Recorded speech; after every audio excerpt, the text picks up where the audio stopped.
The Gilgo Beach murders remained one of America's most haunting unsolved serial killer cases for more than a decade.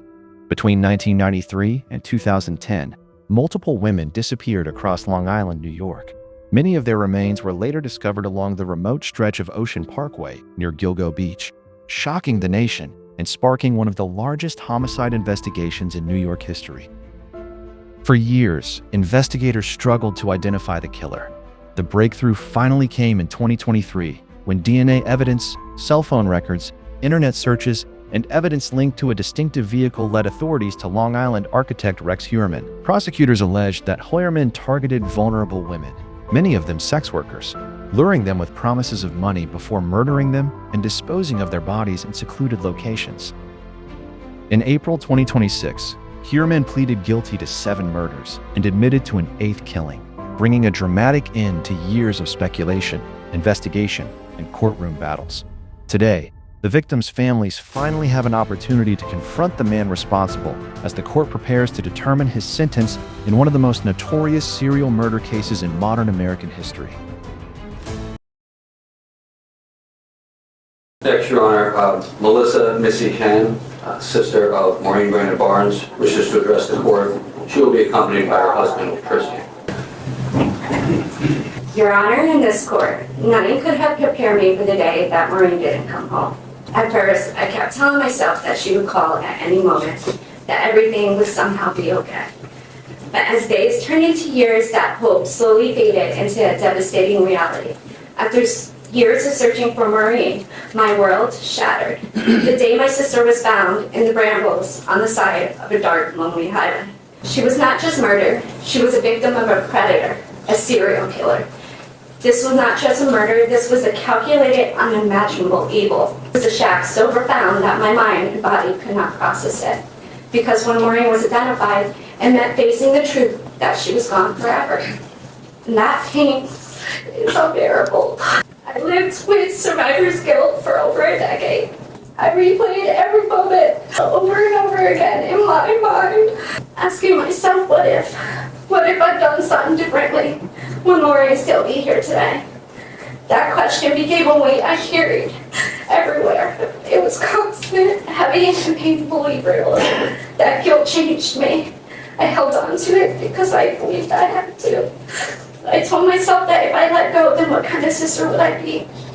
I didn't allow myself to feel happiness or peace for long because Maureen never got that chance. Deep down, I convinced myself that somehow this was all my fault. It has taken me years to know the truth.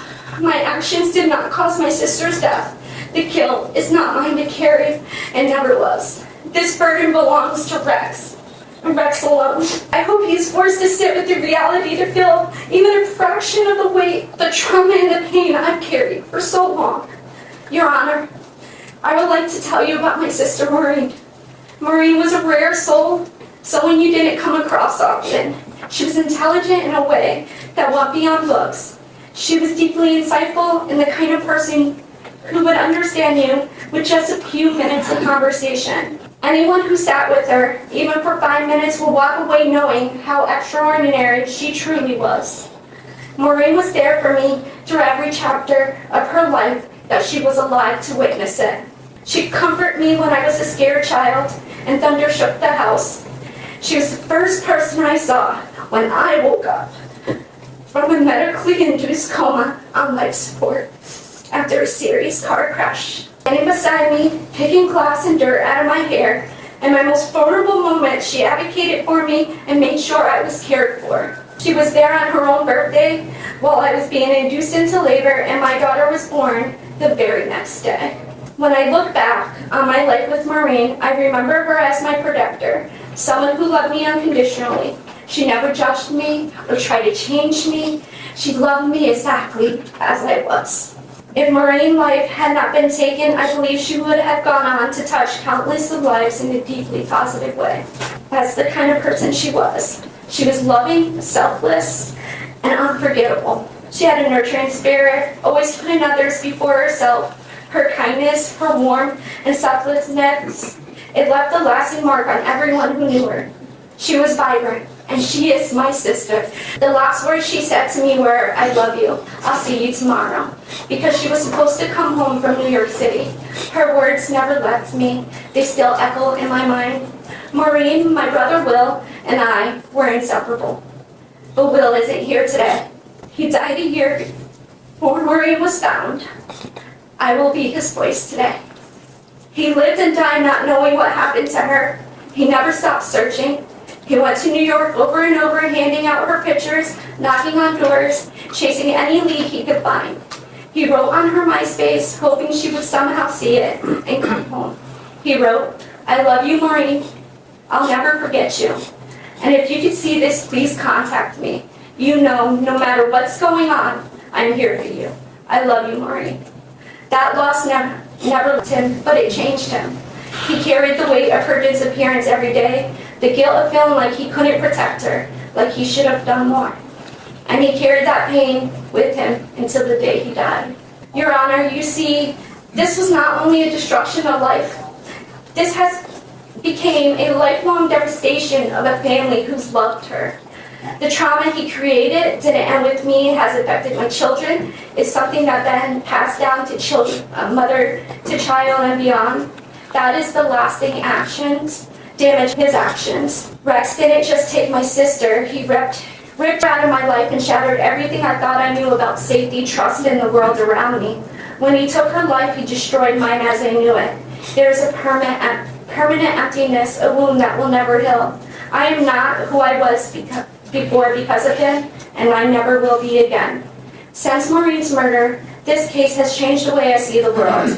What once felt normal now feels unpredictable and unsafe. My mind doesn't go to what's likely, it goes straight to the most unthinkable outcome. Every situation could spiral into fear. I overthink, I panic, and the danger I imagine feels real, like it's already happening.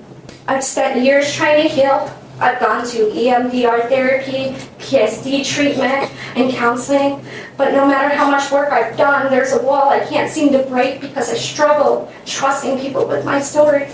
And without trust, it feels impossible to fully heal. When Rex chose to take Maureen's life, he didn't just take her from us, he took my sense of safety, he took my peace of mind, he took the way I used to move through the world without fear. In many ways, I became one of his victims too. I live with this every day. It's like being trapped, shackled in your own mind, imprisoned by fear and constant terror I can't escape. But I'm here today to take back my sense of safety that was taken from me and confront my deepest fear. Rex, while you thought you gotten away with what you done, I made it my life mission to see you found and brought to justice. Without you knowing it, I became your worst nightmare. You thought you were hidden, and you thought you were smarter than anybody else, able to live in the shadows without consequence. But you were wrong. The voices of our families grew louder, our grief turned into strength, and the determination of law enforcement and this district attorney's office only intensified until the truth caught up with you. I noticed the slight smile on your face when the judge spoke about cooperating with the FBI behavioral analysis unit. You looked proud, almost honored to be associate, something you yourself have studied, read, and studied about. But there's no honor in this. You are not going to be part of something admirable. You are going to be a subject, confined, examined, reduced to a case study. Nothing more than a cage specimen, picked apart so others could understand the depth of your cruelty. Hear this clearly. Your name will never rise above the woman you stole from this world. We will now not allow it. They are the ones who matter, and they are the ones who will be remembered. In the end, they will be remembered for only what you are. Small, hollow, and defined entirely by the destruction you caused. I don't know what shaped you or what pain or anger you may have carried, but I know this with certainty. It wasn't Maureen. It wasn't Melissa, Megan, Amber, Jessica, Valerie, Sandra, or Karen. They did not create the darkness inside you. They were innocent and paid the price for something that was never theirs to begin with. You are a coward who preyed on vulnerable, innocent women. You hid behind a mask, presenting yourself as normal, a father, a husband, someone people could trust. But that mask was a lie.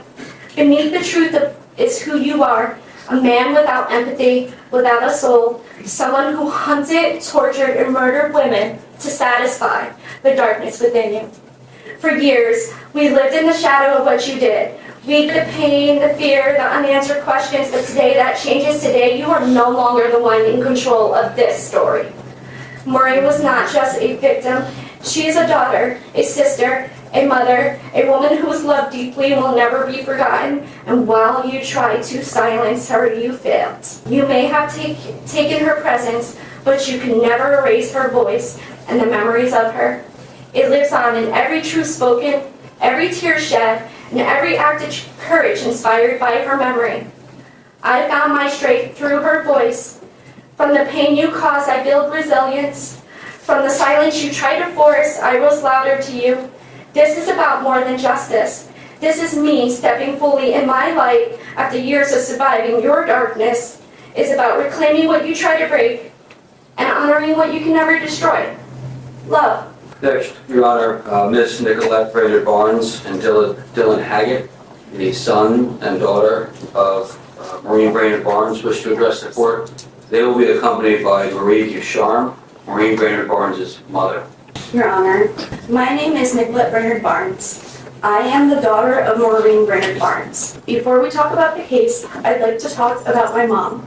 She was a warm, bubbly, funny, intelligent, and artistic person.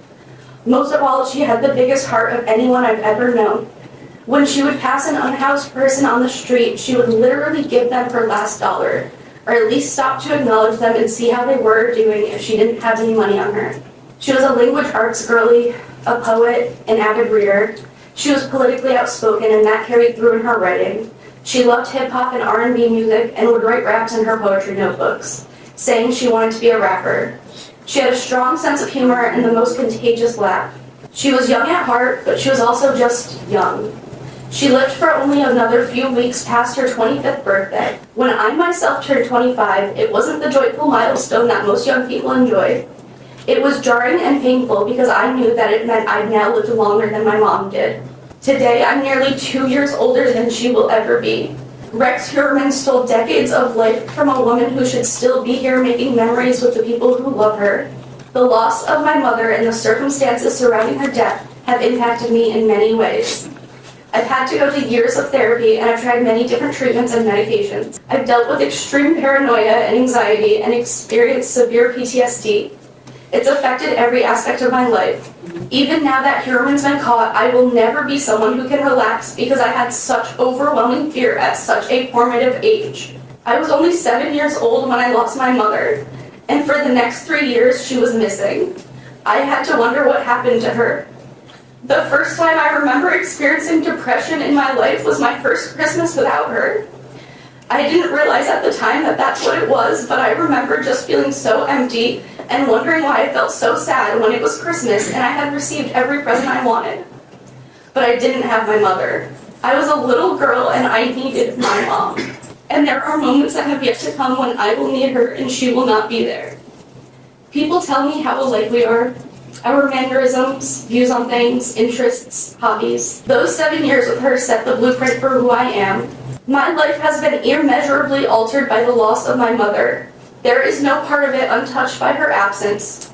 Her death did not create a single moment of grief. It created a lifetime of them. My life is largely defined by the countless ways it could have been different if she were still here. I often think about the person I might have been if I had the chance to grow up with my mother. That question has no answer, and that is part of the injustice that I live with every day. I have been shaped as much by my mother's absence as I would have been by her presence. I want to shift focus for a moment to acknowledge the investigators and members of the task force who took over this case in 2022. Throughout an unimaginably painful process made more painful by the court of public opinion slandering my mother and the other victims, they treated my family and my mother's memory with dignity, compassion, and respect. They never allowed her to become just a file or a headline. They kept the victims and our families at the center of their work. And that has meant more than I can fully express. In a case that often felt defined by stigma, they gave our family moments of humanity. My mother was not a headline, a statistic, or a label. She was not defined by one chapter of her life, and she certainly was not defined by the circumstances of her death. Like every sex worker, my mom was an entire human being. When Rex Heuermann took her from the world, he took someone with hopes and plans for her life. He took a mother, a daughter, an aunt, a friend. He took someone who was deeply loved and can never be replaced. He reduced vibrant women with families, personalities, dreams, humor, and histories into names on a list. But they are all far more complex, compassionate, and interesting people than he will ever be. My mother lived a real, colorful, complicated life.